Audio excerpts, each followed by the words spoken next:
for folks who listen to the show frequently, y'all know oftentimes on certain anniversaries, I like to do a history breakdown, and I like to really make it plain. And I feel like that it's a way for us to understand where we are today. And today is the anniversary of Plessy versus Ferguson. Plessy versus Ferguson, May 18th, 1896, right?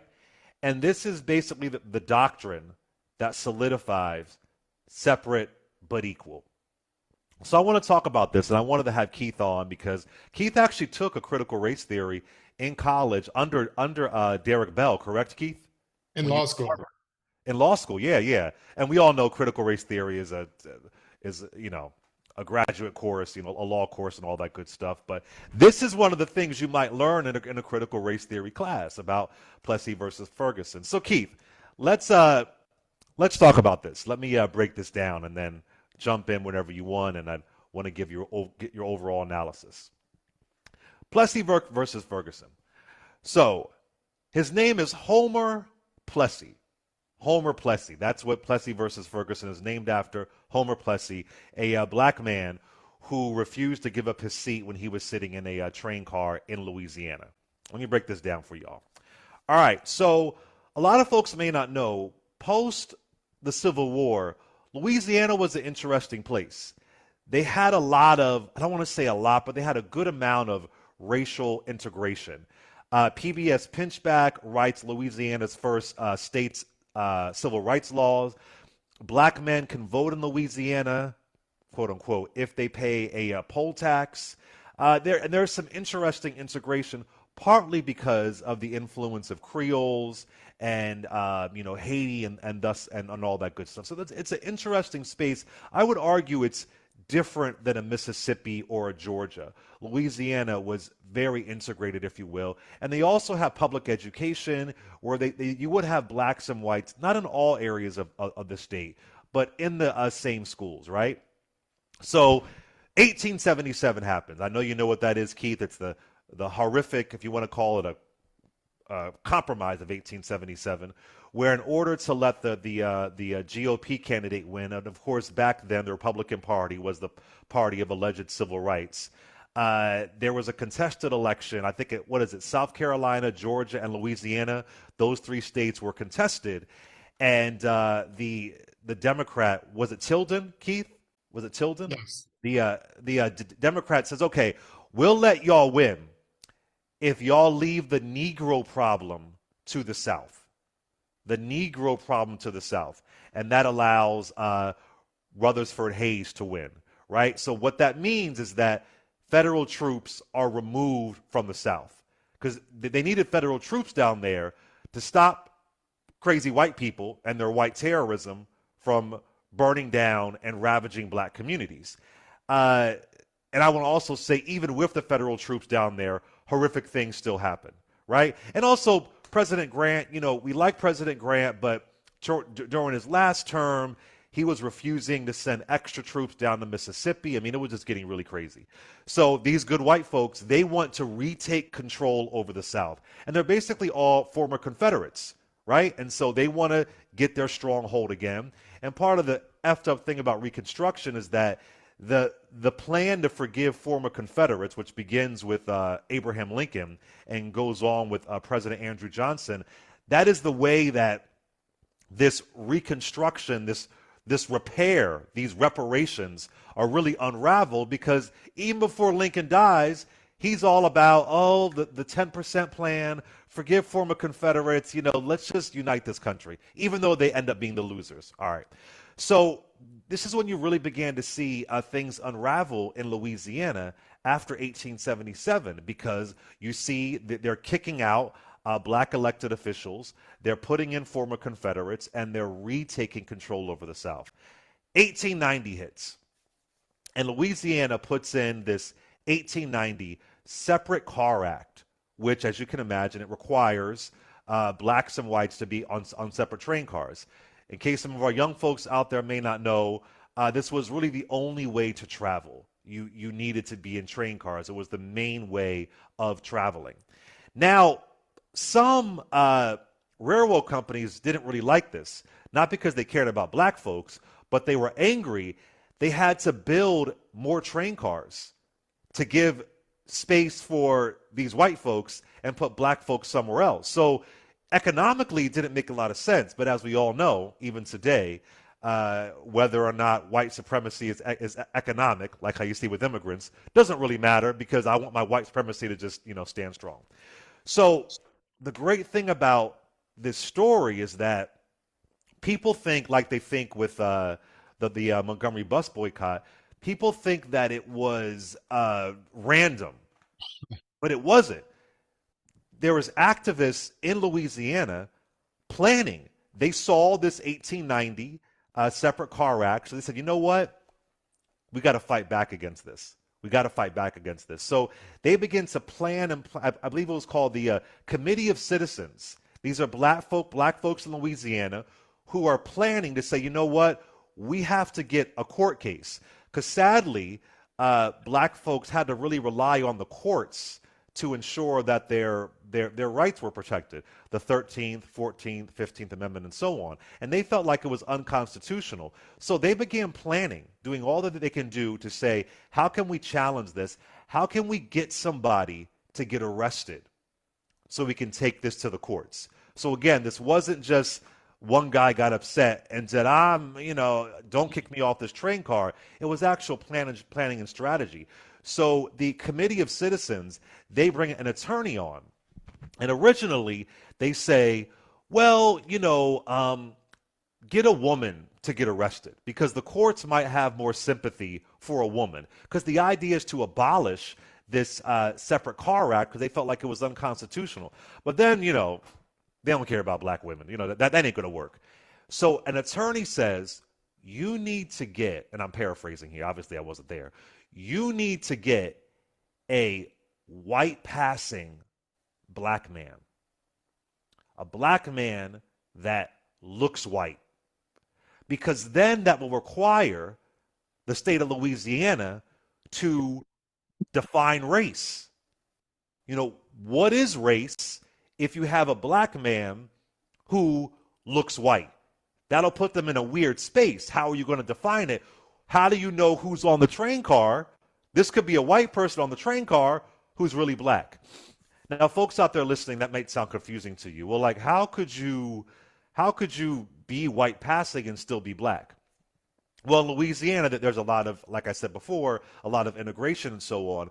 But there were a lot of black folks who were white passing, not because they had a white parent, because their grandparents may have been white, and both of their parents might have been quote unquote mixed race, right? So they might have been very light skinned. So that might make somebody who was white passing, but nonetheless, because there was very few blacks and whites having children back then, so these were still black people. So these white passing black folks may have saw the prejudice their black parent received, who was very light skinned but wasn't white passing. So that their black father could have been lynched. And these white passing black folks, for the most part, still grew up in black areas because they had black parents, right? So they're still around black people. So it's not like they are white passing living in a rich, wealthy area. They are white passing in an area still around black folks because their parents are not white passing. Their parents might be light skinned but not white passing. And I'm not talking about Meghan Markle white passing. I mean, they looked really, really white, but they're still in a they're still in a black area. So Homer Plessy comes along. He was an activist in the area. He was a shoemaker. He was in the black community. He was an activist, and he was described as being 7/8 white and 1/8 black. That's how he was described. Now, again, back then they were obsessed with black blood and white blood. There is no black blood. There is no white blood. It's a stupid social construct, a very real social construct, but it's not. There's no black DNA and white DNA. This is all stupid race ideology that white folks made up. They made up all these racial classifications, but they still said if you got one drop of black, you were black. Again, there's no drops of black, but that would require you to abide by slavery or Jim Crow laws. It's profitable. It's profitable, right? So anyway, they get Plessy. Plessy's like, I'm down. I'm with it. Let's get on this train car, get me arrested so we can challenge this in the courts. So here's where the story gets a little bit, it's not really clear what exactly went down. So June 7th, 1892, Homer Plessy buys a first-class train ticket. Now, one of two things happen. The Committee of Citizens, these black folks in Louisiana, they reportedly call the railroad and say, yo, like they're acting like they're somebody else. This black dude who looks white is going to get on your car at this time. I know it's going to happen. Make sure you arrest him. Because, again, they want him to get arrested. But other folks say that Plessy gets on the car, and we do know the Committee of Citizens hired a white private investigator to make sure that he gets arrested. Again, this is very strategized to create a test case. So Plessy gets on the car, and the other story is he stands up on the train car and says, I'm legally black because your race was identified legally, and I'm in this train car with all these white folks. I'm paraphrasing here, right? So one of those two things happen. Either way, the other story is the conductor has been tipped off that there's this black dude who's in this train car. They kind of let him know who it is. The conductor goes to him and says, are you black? He says, sure is. I'm black, and I'm in this train car. What you going to do? So they stop the train car. This whole fuss happens. They pull him off the train car, and this case goes to the state courts. And again, the attorney argues, well, you didn't even know he was black. You had no idea. What is race? What is this definition of race? You don't even know that it's black. It doesn't make any sense. And then they say that you violated this Separate Car Act violates constitutional rights. It violates the 14th Amendment. You are a citizen. You have equal protection. This violates his rights. Nonetheless, this is a state court. They rule in favor of the good old racist white folks. It goes all the way to the Supreme Court. Then we hit on this day, May 18th, 1896. And the Supreme Court, and this is an interesting point, Keith, we talk about how conservative the Supreme Court is now and how, we've never seen a Supreme Court like this before. Baby, this is the way the Supreme Court's been for like just the majority of our lives, right? 7-1, they rule that Homer Plessy's rights were not violated because it's separate but equal. So things could still be separate, but it's equal, so your rights aren't violated. And then one of the devil judges says this. This is very interesting. I'm going to read it slow because they wrote kind of weird back then. We consider the underlying fallacy of the plaintiff's argument to consist in the assumption that the enforced separation of the two races stamps the colored race with a badge of being inferior. Meaning they're saying separate but equal does not make, colored folks, black folks inferior. Then they add this.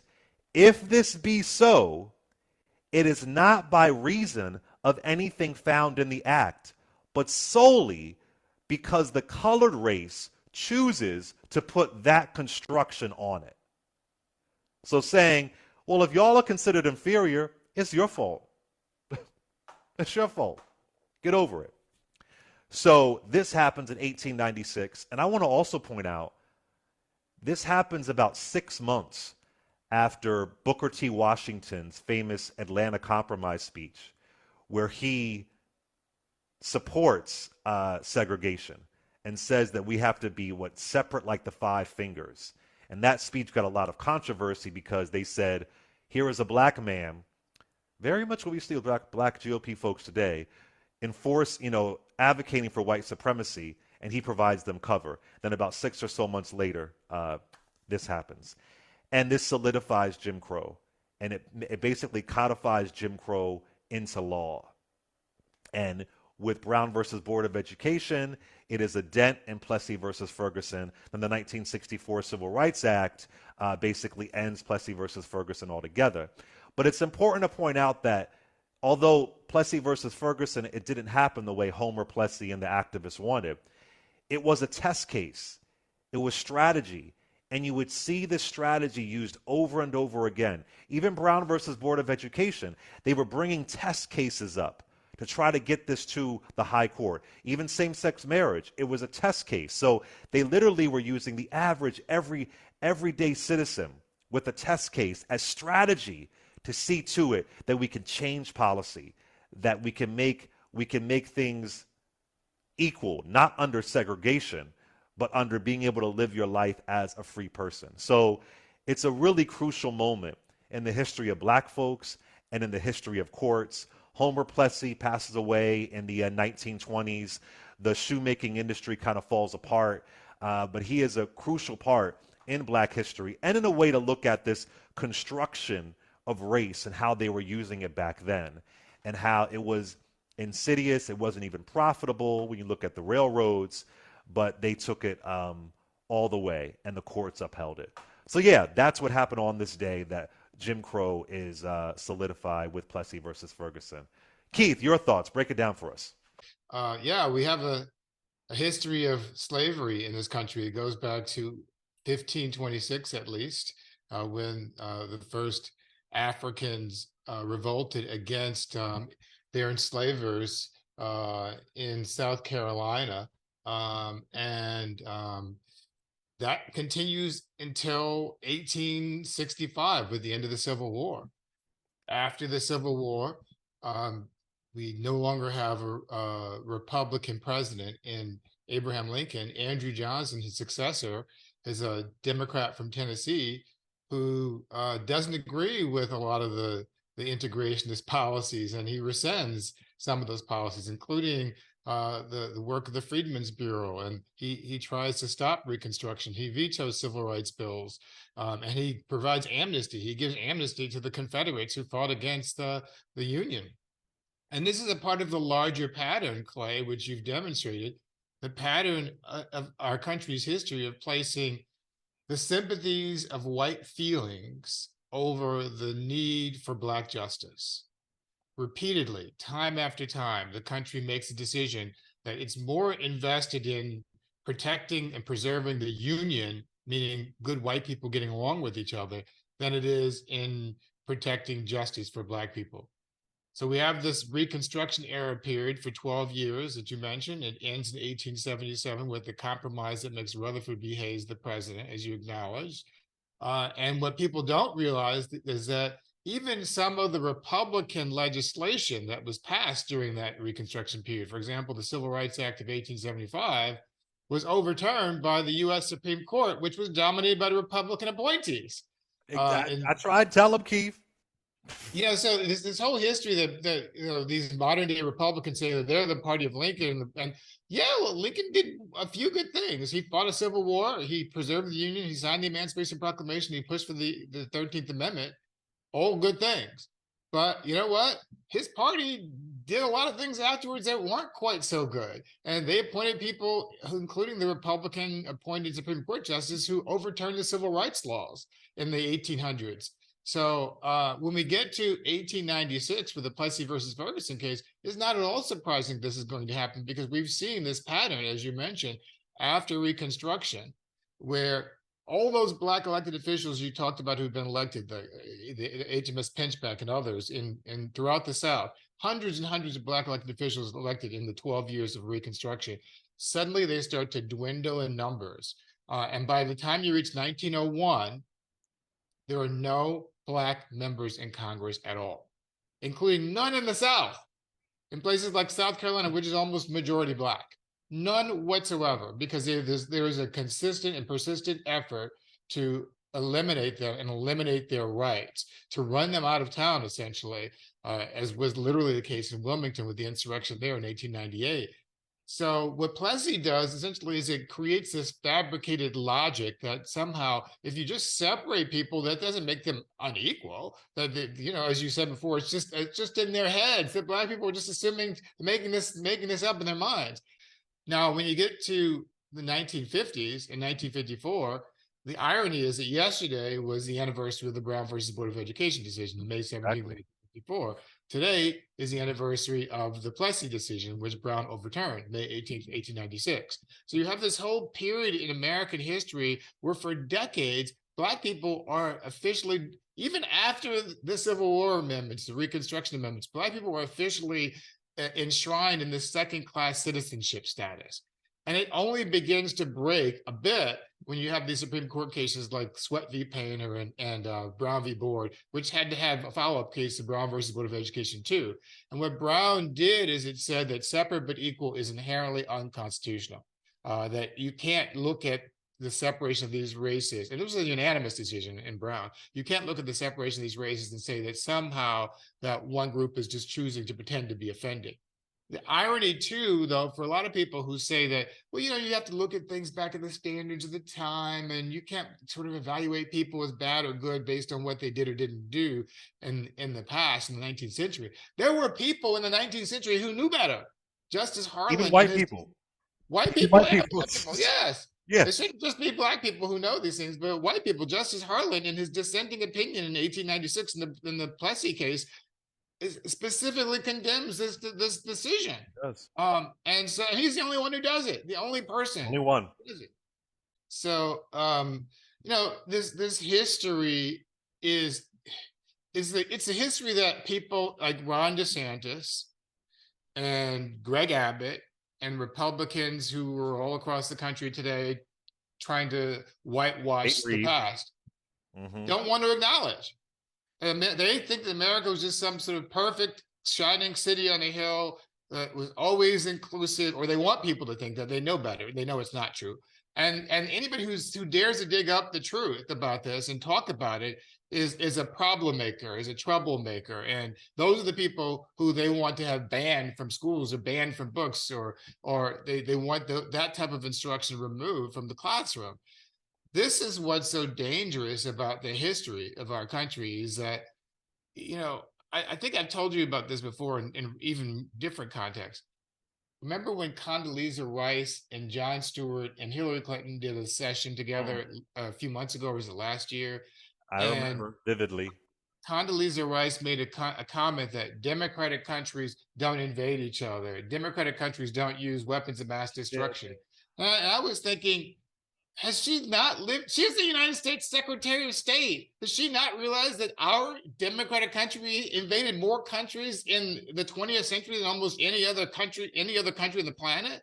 Does she not realize that our democratic country is the only country that to ever use atomic weapons on a civilian population? Joe Biden is in Hiroshima today, at the site of the place where the United States dropped an atomic bomb on August 6, 1945, killing tens of thousands of Japanese citizens.